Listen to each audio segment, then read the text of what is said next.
People front of India यानी PFI साजिश का फ्रंट बन गया है।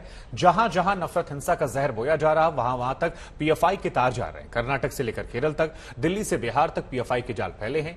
लेकिन हैरानी की बात है कि सिर्फ झारखंड में ही पीएफआई के खिलाफ पाबंदी है।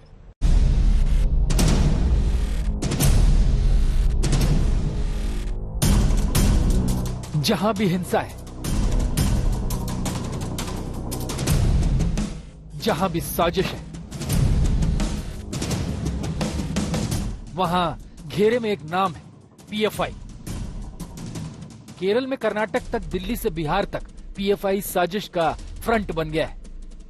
फिर चाहे बात कर्नाटक में दक्षिण कन्नड़ में बीजेपी युवा मोर्चा के कार्यकर्ता की हत्या की हो, या फिर यूपी के कानपुर में सांप्रदायिक हिंसा की, मध्य प्रदेश के खरगोन में दंगा हो, या फिर राजस्थान के करौली में सांप्रदायिक हिंसा की, राजस्थान के उदयपुर में कन्हैया लाल का सिर कलम की बात हो, या फिर दिल्ली में दंगे। पीएफआई यानी पॉपुलर फ्रंट ऑफ इंडिया खुद को एक सामाजिक संगठन बताता रहा है, लेकिन समाज के बीच में रहकर ये किस तरह से नफरत, हिंसा और साजिश का बीज बो रहा है, इसके नए नए सबूत मिल रहे हैं। कर्नाटक में बीजेपी युवा मोर्चा के कार्यकर्ता प्रवीण की हत्या के मामले में गिरफ्त में आए जाकिर और मोहम्मद शफीक के भी पीएफआई से लिंक का शक है। इसे सर तन से जुदा मॉड्यूल से जोड़ा जा रहा है। If such organizations are involved, our state governments and central governments should go into the details of it, intricacies of it, investigate, and if the law permits, or we should use the law to prevent such organizations to be in the forefront or in the society. We should suspend such organizations. फिर चाहे कर्नाटक में दक्षिण कन्नड़ में BJP Yuva Morcha के कार्यकर्ता की हत्या की बात हो, या फिर यूपी के कानपुर में सांप्रदायिक हिंसा की, मध्य प्रदेश के खरगोन में दंगा हो, या फिर राजस्थान के करौली में सांप्रदायिक हिंसा की, राजस्थान के उदयपुर में कन्हैया लाल का सिर कलम की बात हो, या फिर दिल्ली में दंगे की। कर्नाटक में पीएफआई के खिलाफ गुस्सा काफी है। पीएफआई के खिलाफ एक्शन की मांग हो रही है। वीएचपी ने बेंगलुरु में गृह राज्य मंत्री के घर के बाहर प्रदर्शन किया।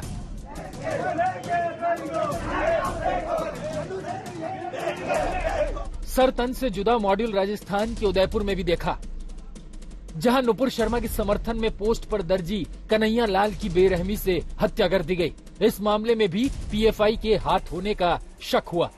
जांच भी इसी एंगल से हो रही है। पटना टेरर मॉड्यूल में एनआईए ने 2 अलग अलग एफआईआर दर्ज की है।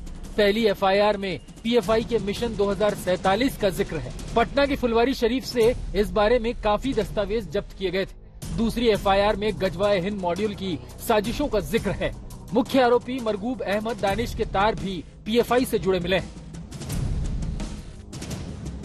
ये जो इशू है, ये बहुत सेंसिटिव इशू है और इसके अंदर बहुत सारी एजेंसीज जो है वो अपने काम कर रही हैं। इसके अंदर सूचनाओं का अभी संकलन किया जा रहा है। बहुत सी सूचनाएं जो हैं उसके अंदर जो है, और हमारे देश के राज्य और कुछ बाहर के भी जो नंबर्स वगैरह मिले उस पे काम चल रहा है। वर्तमान में जो 2 केस दर्ज हुए थे, एक 12 तारीख को और एक 14 तारीख को, उन दोनों का अनुसंधान अब एनआईए कर रही है और हमारे एटीएस, हमारी डिस्ट्रिक्ट पुलिस और हमारे अन्य जो तंत्र हैं वो उनको पूर्ण रूपेण सहयोग कर रहे हैं। जहां जहां दंगे हुए, पीएफआई के तार वहां से भी जुड़े मिले। फिर चाहे बात दिल्ली दंगे की हो, या फिर कानपुर, करौली या खरगोन की, दिल्ली में पीएफआई के कार्यक्रम को इसी आधार पर मंजूरी नहीं मिली। वीएचपी ने बाकायदा चिट्ठी लिखकर ऐतराज दर्ज कराया था। दिल्ली पुलिस से मिले रेड सिग्नल के बाद पीएफआई ने अपना तय प्रोग्राम रद्द कर दिया। केरल हाईकोर्ट ने अपनी टिप्पणी में अब से पीएफआई को एक चरमपंथी संगठन बताया। तब से पीएफआई पर पाबंदी की मांग उठ रही है। झारखंड सरकार ने तो पीएफआई पर बैन लगा रखा है। अब सवाल उठ रहा है कि जब पीएफआई के आतंक का फ्रंट बन गया है तो इस पर रोक क्यों नहीं लग रही है। आज तक ब्यूरो।